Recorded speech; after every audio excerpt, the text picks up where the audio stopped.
पूजा चव्हाण प्रकरणातील याचिका चित्रा वाघ यांनी मागे घेतली आहे। यावर काँग्रेसच्या नेत्या आमदार यशोमती ठाकूर यांनी चित्रा वाघ यांच्यावर टीका केली आहे। विचित्र वागणे हा चित्रा वाघ यांचा स्वभावच आहे। चित्रा वाघ यांनी जे केलं ते चुकीचं आहे।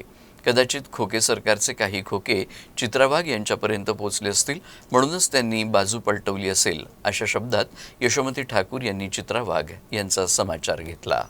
मला असं वाटतं चित्राताईंनी चुकीचं केलेलं आहे। चित्राताईंचा स्वभाव आहे विचित्र वागणं। सातत्याने त्या आकात तांडव विचित्र वागणं त्यांचं सुरूच राहतं आणि या खोके सरकारचे खोके त्यांना मिळालेले दिसत आहेत, म्हणून त्यांनी त्यांची बाजू पलटलेली आहे, एकंदरीत असंच म्हणावं लागेल।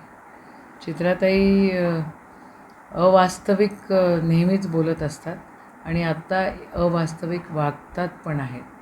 इतर वेळेला महिलांचा आव आणणाऱ्या चित्राताई आज सगळं काही विसरून खोक्यांच्या मागे लागलेलं आहे असं म्हणायला काहीच हरकत नाही।